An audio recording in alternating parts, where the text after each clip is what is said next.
الحمد لله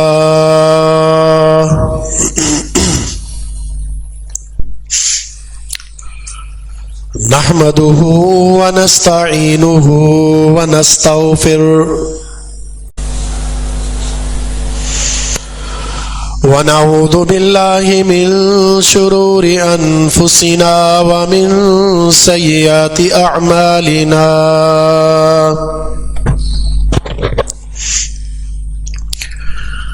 من يهده الله فلا مضل له ومن يضلله فلا هادي له وأشهد أن لا إله إلا الله وحده لا شريك له وأشهد أن محمدا عبده ورسوله أما بعد فإن خير الحديث كتاب الله وخير الهدي هدي محمد صلى الله عليه وسلم وشر الأمور محدثاتها وكل محدثة بدعة وكل بدعة ضلالة وكل ضلالة في النار. اللهم صل على محمد وعلى آل محمد كما صليت على إبراهيم وعلى آل إبراهيم إنك حميد مجيد.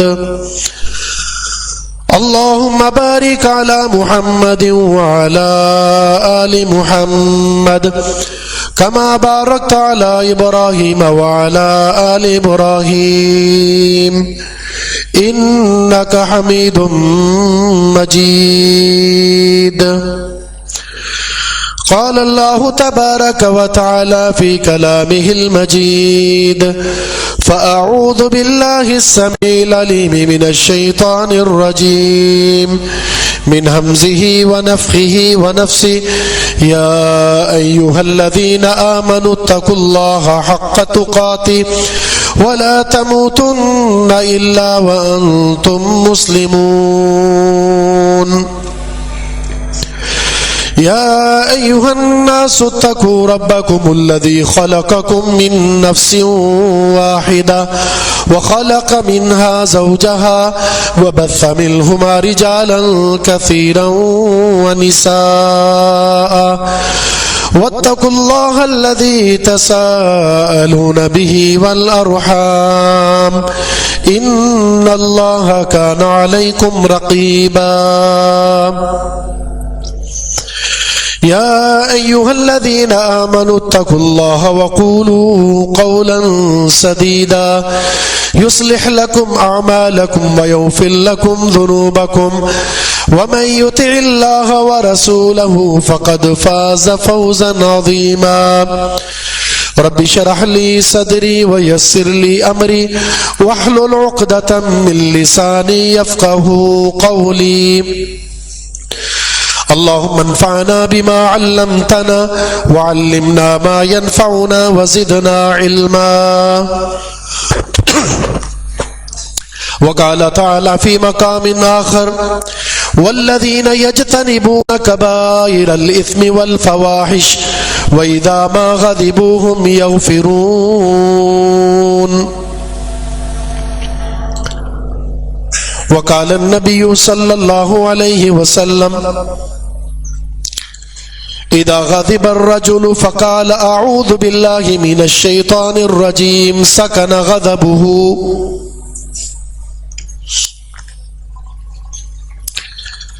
اللہ رب العزت نے اس امت کی کامیابی کی بہت ساری صفات میں سے ایک اہم صفت جو بڑی جامع صفت ہے اور اس کا تعلق زندگی کی ہر شعبے کے ساتھ ہے، وہ ہے امت وسط.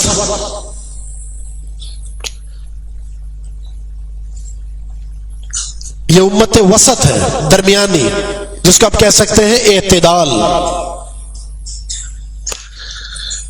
نہ ان میں افراط ہے نہ تفریط ہے، نہ غلو ہے نہ تقصیر ہے.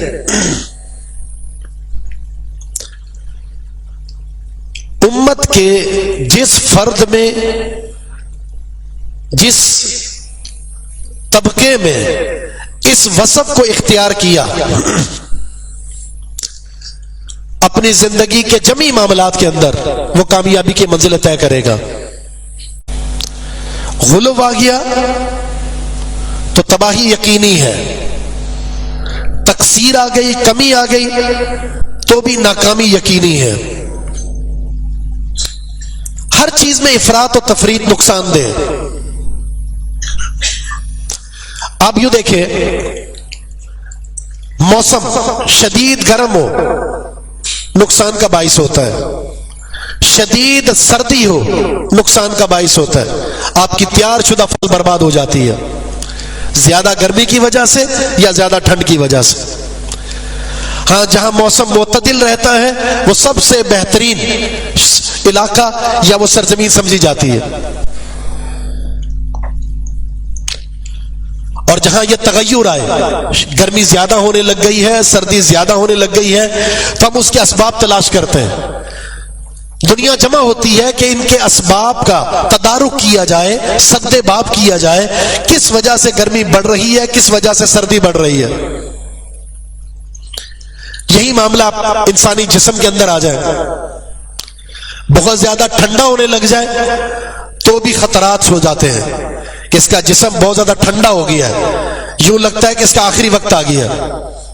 اور بہت زیادہ گرمی ہو، بخار بہت زیادہ ہو جائے تو بھی خطرات ہوتے ہیں کہیں اس کو کوئی نقصان نہ ہو جائے، یہ بخار سر کو نہ پڑ جائے، دماغ کو نقصان نہ کر دے. ہر چیز میں افراط و تفریط نقصان کا سبب ہے. ایک اور چیز جس میں اعتدال کی بات میں آج کرنا چاہتا ہوں وہ ہے مزاج کے اندر نرمی اور گرمی. اس کے اندر اعتدال. اگر آپ کے مزاج میں بڑی گرمی ہے، بڑے غصیلے ہیں، بڑا غصہ آتا ہے آپ کو، اور غصے سے ہمیشہ لال پیلے رہتے ہیں، رگیں پھولی بھی ہوتی ہیں، اس سے لڑائی، اس سے لڑائی، گھر میں لڑائی، بازار میں لڑائی، دکان پہ لڑائی، مسجد میں لڑائی، غصہ پن، یہ گرمی آپ کو کیا نقصان پہنچاتی ہے؟ ایک تو آپ کے جسم کو نقصان ہوگا، بہت ساری بیماریاں آپ اس کا شکار ہوں گے. نمبر 2، آپ اپنے کاروبار میں بھی نقصان کا شکار ہوں گے. اور نمبر 3، اپنی دنیا کو بھی برباد کر دیں گے، اپنی مجلسیں، اپنی محفلیں، اپنے خاندان کو اور آخرت بھی برباد کر دیں گے. 4 نقصان ہو گئے. جسم کا نقصان، نمبر 2 کاروبار میں نقصان، نمبر 3 خاندانی اعتبار سے آپ تنہا رہ جائیں گے، مجلس میں تنہا رہ جائیں گے، اور پھر آخرت اس کے اندر بھی آپ کے لیے نقصان ہی نقصان ہے. نرمی، بہت نرم ہے آپ، کسی بھی معاملے میں آپ کو غصہ نہیں آتا. اس کو کہتے ہیں غیرت کا نہ ہونا، جس میں کسی بھی معاملے کے اندر گرمی نہ ہو بلکہ وہ نرم ہی رہتا ہو. یہ نرمی بھی جس میں اس قدر تقصیر اور کمی آ چکی ہے کہ جہاں آپ کو غصہ ہونا ہے وہاں بھی غصہ نہیں ہوتے، کہ یہ غیرت نہ ہونے کی دلیل ہے، اور ایسا انسان بھی نقصان کا شکار ہوتا ہے. اپنے وجود کے اعتبار سے بھی، اپنے کاروبار کے اعتبار سے بھی، اپنے خاندانی اعتبار سے بھی، دنیا کے اعتبار سے بھی، اور آخرت کے اعتبار سے. تو مزاج میں نرمی اور گرمی کے اندر اعتدال بہت ضروری ہے. مثلا ہم پہلی بات لیتے ہیں غصے کی.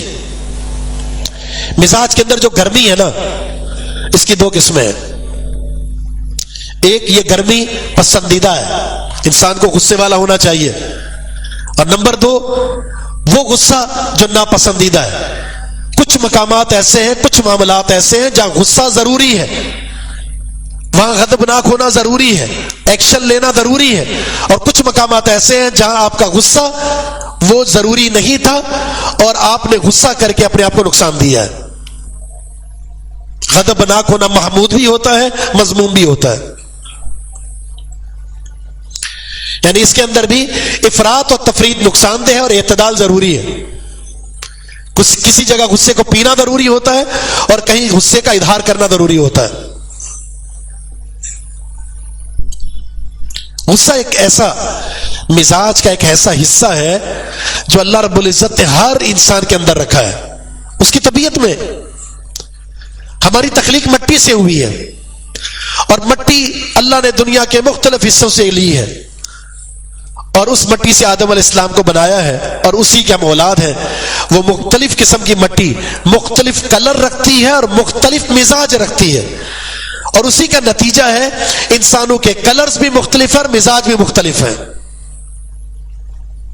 کوئی سفید ہے تو کوئی کالا ہے, کوئی لال ہے, کسی کے مزاج میں بہت زیادہ نرمی ہے, کسی کے مزاج میں بہت زیادہ گرمی ہے. تو اس مزاج کو معتدل بنانا ضروری ہے. غصہ ختم نہیں ہو سکتا. وہ جو ہماری طبیعت کے اندر ہے بعض اسباب بنتے ہیں اس غصے کو ابھارنے کے. ہم نے تو پہلے ان اسباب کا تدارک کرنا ہے. وہ اسباب ہے کون سے جس کی وجہ سے غصہ بہت زیادہ انسان کو بے قابو کر دیتا ہے, اور پھر شرعی تدابیر کیا ہیں جس کی وجہ سے انسان غصے پر کنٹرول کر لے.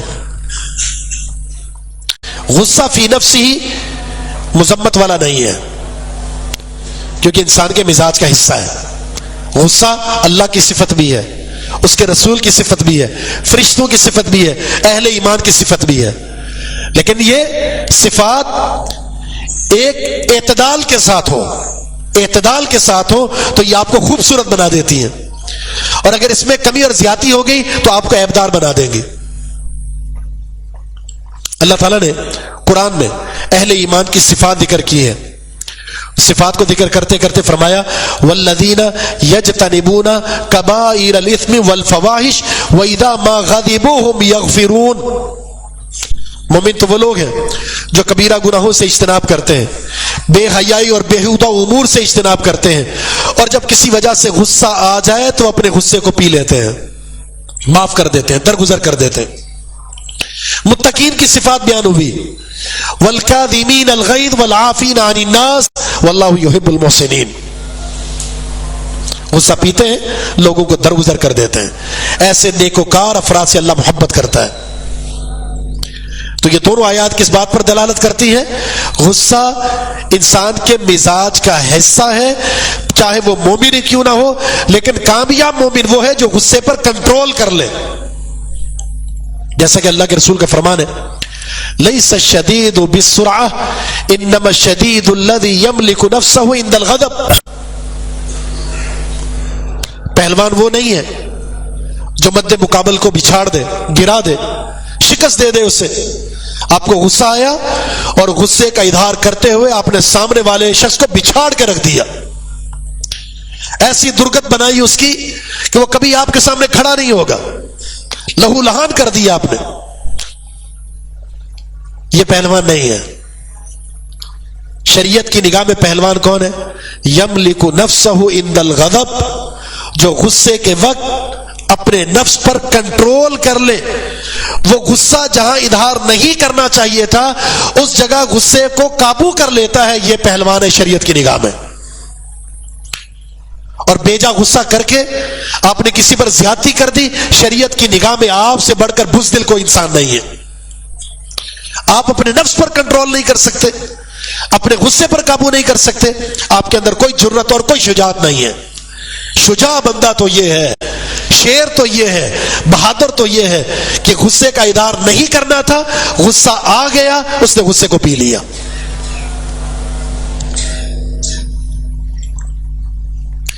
غصے کے اسباب کیا ہو سکتے ہیں؟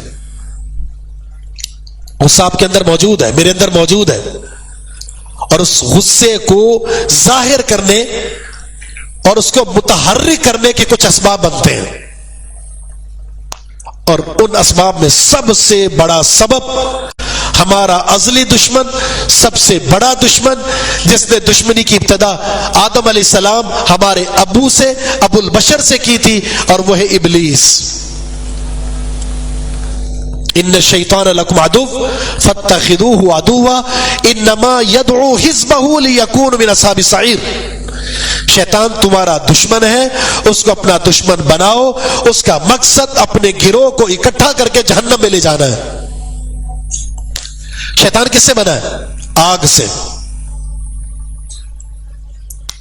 اور آگ بھڑکتی ہے، شعلے جلتے ہیں اور لمحے میں جلا کے راکھ کر دیتی ہے۔ اور غصہ بھی انسان کے اندر اس شیطان کی وجہ سے پیدا ہوتا ہے۔ شیطان انسان کے اندر وہ انگاری لگاتا ہے، شعلہ بھڑکاتا ہے، اس کو متحرک کرتا ہے، کیونکہ اللہ کے رسول کا فرمان ہے ان الشیطان یجری من ابن آدم مجرى الدم۔ انسان کی رگوں میں خون دوڑتا ہے، جس طرح خون دوڑتا ہے اس طرح شیطان بھی، ان کو یہ سرایت حاصل ہے، وہ انسان کے اندر اس طرح اپنے مقاصد کو وسوسوں اور خیالات کے ذریعے پیدا کر کے اس انسان سے وہ کام کرواتا ہے جو وہ چاہتا ہے، لڑاتا ہے۔ میاں بیوی کے درمیان جو لڑائی ہے اس کے اسباب تلاش کرے، بہت سطحی سے ہوتے ہیں، چھوٹے چھوٹے ہوتے ہیں، لیکن ان اسباب کو بہت بڑا کر کے اور فتنہ اور فساد کی صورت میں پیدا کرنا، یہ شیطان کا سب سے بڑا حربہ ہے۔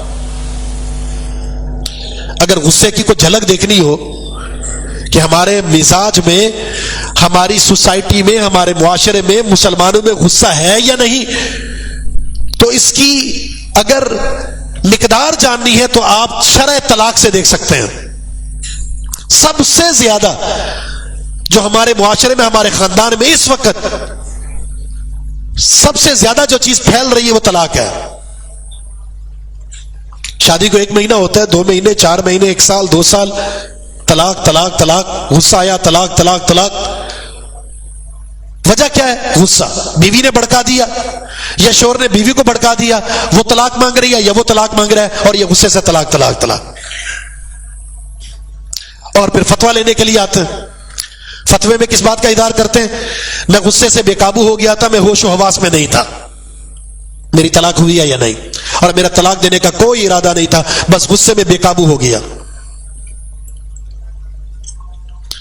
طلاق غصے کی وجہ سے ہی ہوتی ہے، اس لیے شریعت نے کہا جو بہت سارے مفاسد کا سبب بنتا ہے غصہ، اس پر کنٹرول کیجئے۔ اللہ کے رسول کا فرمان ہے ابلیس روزانہ اپنی مجلس لگاتا ہے، اپنے چیلوں کو بلا کر روزانہ کی بنیاد پر رپورٹ لیتا ہے کہ تم نے آج کیا کیا کاروائیاں کی ہیں، کہاں فتنے، کہاں فساد، کہاں آگ لگائی، کہاں انتشار پھیلایا، رپورٹ پیش کرو۔ سارے رپورٹ پیش کرتے ہیں، تم نے بھی ٹھیک کیا، تبصرہ اس کا یہ ہے، تم نے بھی ٹھیک کیا، تم نے بھی ٹھیک کیا۔ ایک کہتا ہے کہ میں نے آج میاں بیوی کو لڑایا، غصے سے آگ بگولا کروایا، اور اس کے بعد طلاق کروا کے آیا ہوں، تو ابلیس اپنے تخت سے کھڑا ہوتا ہے، اس کو ملتا ہے، گلے لگاتا ہے اور کہتا ہے کہ آج تم سب سے جیت گئے ہو۔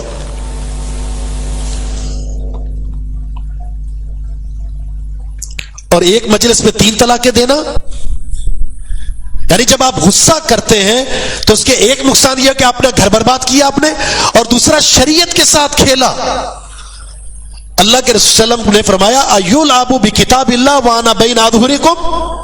آپ غصے میں ہو گئے، کس بات پر غصہ ہوا؟ کہ شریعت کا مذاق کیا جا رہا ہے، شریعت کا مذاق، میں تمہارے بیچ میں موجود ہوں اور کتاب اللہ کے ساتھ کھیلا جا رہا ہے۔ جب شریعت نے طلاق کا طریقہ یہ رکھا ہے، طلاق کا طریقہ کہ طلاق دینی ہے تو طلاق رجعی دیں، اور وہ بھی عدت کے اندر دیں، اس کی ایک مدت مقرر کی ہے، اور وہ کیا ہے؟ جب عورت اپنے مینسس سے، اپنے ایام مخصوصہ سے پاک ہو جائے، ہم بستری کیے بغیر اس کو 1 طلاق دینی ہے۔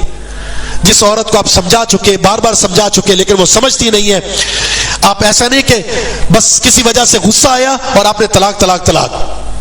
اس کے پیچھے طلاق اللہ کے نزدیک سب سے زیادہ ناپسندیدہ چیز ہے حلال چیزوں میں، آخری حد ہے یہ طلاق۔ پہلے معاملے کو سلجھانے کی کوشش کریں، سلجھاتے رہیں، سمجھاتے رہیں، کبھی بستر دور کر کے، کبھی اظہار ناراضگی کر کے، کبھی ہلکی پھلکی ضرب کے ساتھ، کبھی دو پارٹیوں کو، دونوں خاندانوں کو بٹھا کر. جب معاملہ نہ سلجھتا ہو تو آخری حد یہ ہے، انتظار کیجئے اس کے پاکیزگی کے ایام کا.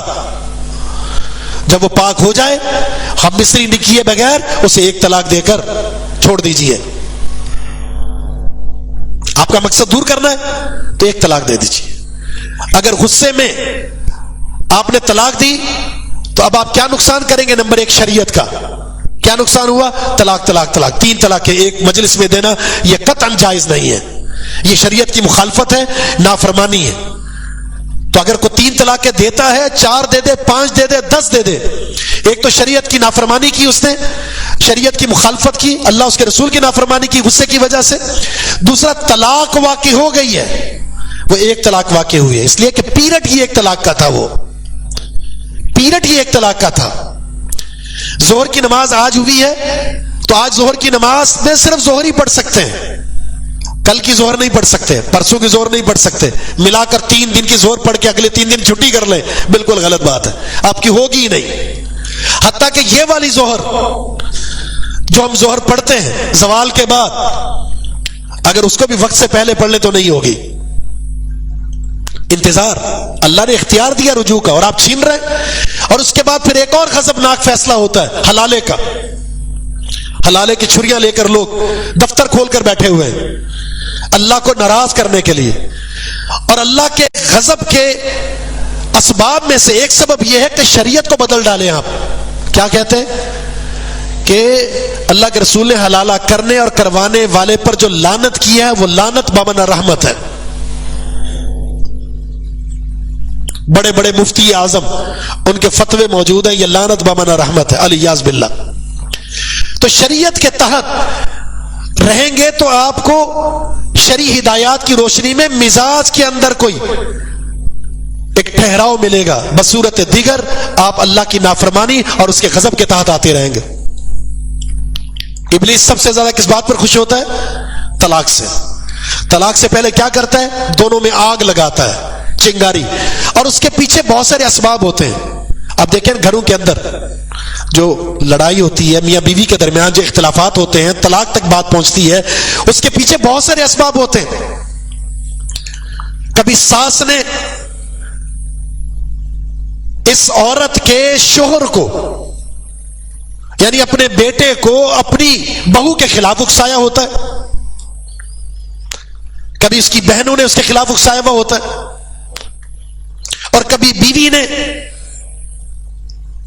اپنی ساس کو اپنے شوہر کے خلاف ابھارا ہوا ہوتا ہے. تو یہ اسباب پیدا ہوتے ہیں. کہیں محبت بن رہی ہے تو کسی سے برداشت نہیں ہوتی، تو ان کے درمیان لڑائی اور اختلاف کرنے کی سازشیں ہمارے ہاں. اور پھر جگہ جگہ بیٹھے ہوئے عامل جنید بنگالی کے نام سے طلاق کروانی ہے، آپ نے اختلاف کروانے ہیں، بندش کروانی ہے، آپ نے جب جادو کروا لیں، آپ ان فتنوں کو ہوا دے دیں. یہ ساری صورتیں ہمارے اس معاشرے میں موجود ہیں. جبکہ ایک حاکم کی ذمہ داری بنتی ہے ایسے جادوگروں افراد کو جہاں جہاں وہ بیٹھے ہوئے ہیں ان کے قلعوں کو تباہ کر دیں اور ان کو قتل کر ڈالیں. یہ غصے کے اسباب میں سے ایک سبب ہے. آپ تعویذات کروا رہے ہیں، آپ جادو کروا رہے ہیں. جادو سے بھی انسان اپنے آپ پر قابو نہیں رکھتا، یہ ایک خطرناک سبب ہے. کالا جادو ایک ایسا جادو ہے جس کی وجہ سے انسان اپنے آپ سے، اپنے قابو سے باہر ہو جاتا. اس کو نہیں پتا ہوتا وہ اپنی ماں سے لڑ رہا ہے، وہ اپنے باپ سے لڑ رہا ہے، اپنی بیوی سے لڑ رہا ہے، اپنے بچوں سے لڑ رہا ہے، ان کو مار رہا ہے، ان کے ساتھ کیا کر رہا ہے اسے نہیں پتا، اس لیے کہ اس پر جادو ہو چکا. جادوگر موجود ہے، کسی کو کوئی مصیبت آئی فٹ سے وہ پہنچ جاتے ہیں جادوگروں کے پاس اپنے علاج کے لیے، اور وہ ان کو اپنے کنٹرول میں کر کے ان کے ساتھ کھیلتے ہیں. شریعت کو چھوڑیں گے تو آپ کو ایسے فتنہ پرور علماء سو ملیں گے، یا پھر آپ کے پاس دوسرا راستہ مصیبت سے نکلنے کا، یہ جادوگر ہے. شریعت کے تحت رہیں گے، آپ کو کتاب و سنت کی رہنمائی میں آپ کے ہر مسئلے کا حل موجود ہے اور علاج موجود ہے، اور کامیابی اور سعادت مندی کے ساتھ. تو شیطان آگ لگاتا ہے، ہمیں کیا کرنا ہے؟ اسے اپنا دشمن سمجھنا ہے.